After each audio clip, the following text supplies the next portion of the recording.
Shalom, selamat pagi saudara-saudari yang terkasih di dalam Tuhan Yesus Kristus. Selamat berjumpa kembali di dalam renungan pagi hari ini. Sebelum membaca dan merenungkan firman Tuhan, marilah bersama-sama mempersiapkan hati dan pikiran kita dan memohon tuntunan Roh Kudus. Mari kita berdoa. Tak henti-hentinya kami mengucapkan puji dan syukur kepadamu ya Bapa. Engkau yang telah berkenan membangunkan kami kembali. Engkau memberikan kesempatan bagi kami untuk mewarnai hari ini. Kami mau memuliakan-Mu selalu. Bapa, sebelum melanjutkan aktivitas hari ini, kami mohon Engkau taburi kami dengan firman-Mu. Berkenanlah kiranya Roh Kudus menyertai kami di sepanjang perenungan pagi ini. Buatlah kami mengerti akan maksud firman-Mu. Terima kasih ya Bapa. Di dalam nama Yesus kami berdoa. Amin. Saudara-saudari yang dikasihi Tuhan, renungan firman Tuhan pada pagi hari ini terambil dari Mazmur pasal 133 ayat 1 sampai ayat yang ketiga. Saya akan membacakannya untuk kita. Nyanyian ziarah Daud.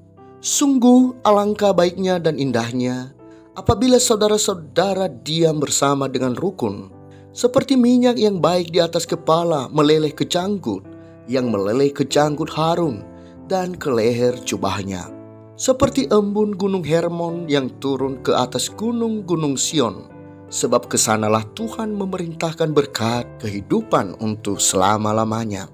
Saudara-saudariku yang terkasih, judul renungan pada pagi hari ini adalah memahami cara pandang yang berbeda. Saudara-saudari yang dikasihi Tuhan, kita patut bersyukur kita bisa hidup di negara yang besar ini. Negara kita dengan keberagamannya memiliki 6 agama resmi dan banyak kepercayaan lokal yang tersebar di penjuru wilayahnya. Namun keberagaman tersebut terkadang terusik akibat munculnya sentimen antar golongan, konflik pun mencuat dan tidak bisa dihindari. Dan di era sosial media yang begitu terbuka, banyak pihak memanfaatkannya secara masif, menyebarkan berita dengan berusaha menggiring opini publik ke suasana perpecahan. Secara umum, toleransi dalam masyarakat di Indonesia masih tetap terjaga.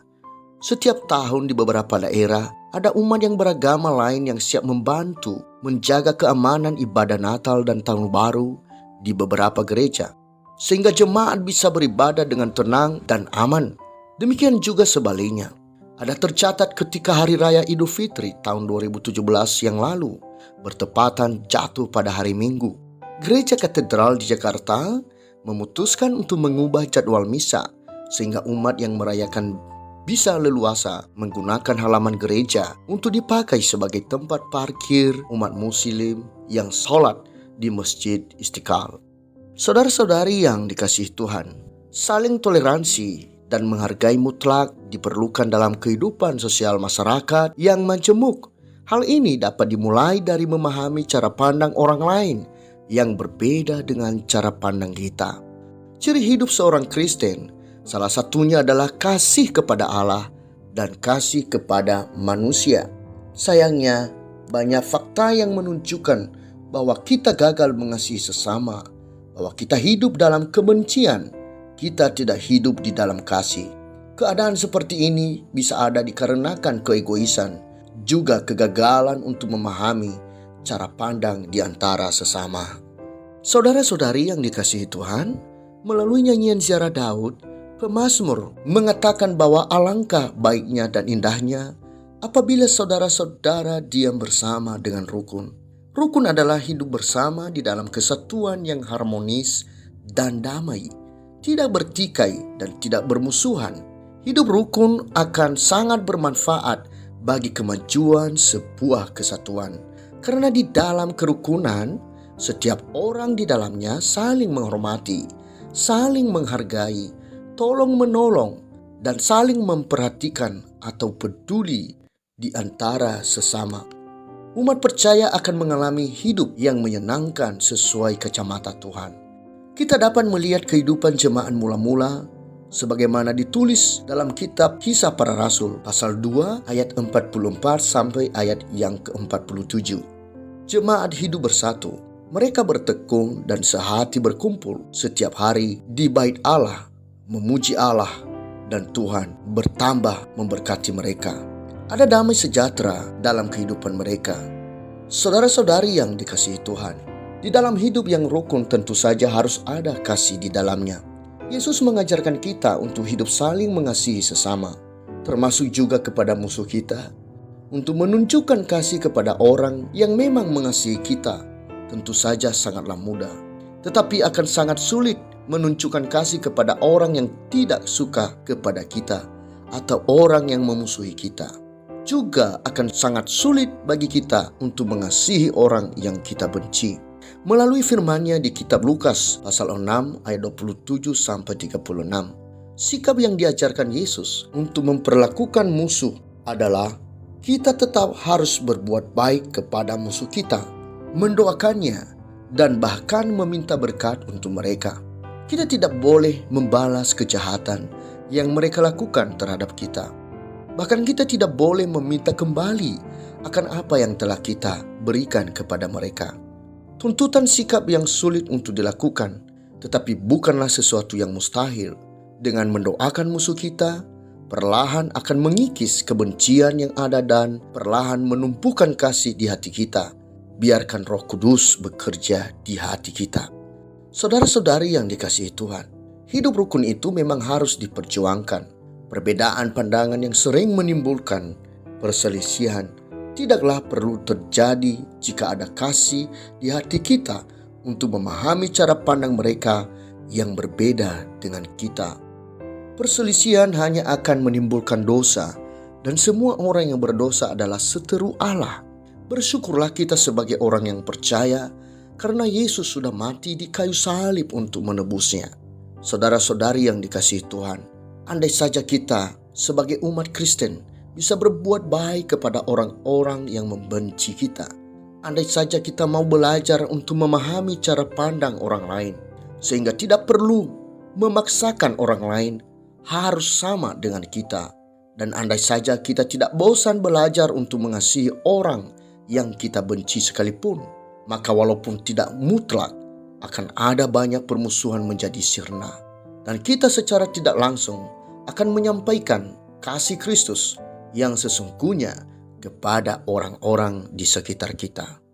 Berbeda pandangan sudah menjadi kodrat manusia yang mempunyai akal, pikiran, dan mempunyai keinginan bebas. Namun kita sebagai orang percaya diajarkan untuk berusaha memelihara kesatuan yang bersumber dari Allah. Tuhan akan mengirimkan berkat-Nya di dalam kesatuan kita itu. Pagi ini saya mengajak saudara untuk belajar lebih banyak mendengar, saling memahami, saling menghargai untuk menuju hidup yang damai, hidup rukun dengan sesama kita. Maka kehidupan yang menyenangkan pasti kita peroleh dengan segala kebaikan dari Tuhan. Demikianlah renungan pada pagi hari ini. Tuhan memberkati. Kita akan menutup renungan dalam doa. Tetapi jika saudara ingin didoakan secara khusus, hubungi email kami, kerinduan kami agar channel ini menjadi berkat bagi banyak orang.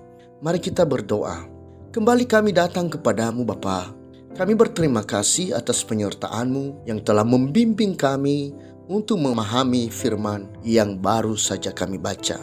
Engkau mengingatkan kami agar kami mengusahakan hidup yang rukun dan damai di antara anak-anak Tuhan dan juga sesama, karena hidup rukun itu sangat menyenangkan. Engkau juga menyadarkan kami bahwa kami harus belajar memahami perbedaan pandangan yang mungkin saja terjadi di dalam kehidupan kami dengan sesama. Bahkan kami harus mengasihi dan mendoakan musuh-musuh kami. Ya Bapa, hal itu tentu saja sangat sulit kami lakukan tanpa pertolongan Roh Kudus di hati kami. Untuk itu kami memohon pertolongan-Mu. Jadikanlah kami menjadi pelaku firman-Mu yang setia. Kami bersyukur Engkau telah menempatkan kami di negeri yang kaya dengan segala keberagamannya yang ada. Kami memohon, berkatilah selalu negara kami ini ya Bapa, seluruh masyarakat beserta para pemimpin yang ada. Biarlah kiranya kami semua bisa hidup dalam kesatuan, dan biarlah keberadaan kami umat-Mu ini menjadi saksi akan kasih dan kebesaran-Mu. Bapa, sebentar lagi kami akan melanjutkan aktivitas kami. Kiranya Engkau mendahului perjalanan kami sehingga apa yang kami lakukan semua untuk hormat dan kemuliaan-Mu. Terima kasih Bapa, inilah doa kami. Di dalam nama Tuhan Yesus kami berdoa. Amin. Saudara-saudari, mulailah harimu. Kiranya kasih dan anugerah Tuhan senantiasa melimpah di dalam kehidupanmu. Muliakanlah Tuhan di dalam setiap aktivitasmu dan jadilah saksi hidup bagi firman-Nya. Roh Kudus menyertai kita semua. Sampai berjumpa kembali di renungan berikutnya. Tuhan Yesus memberkati.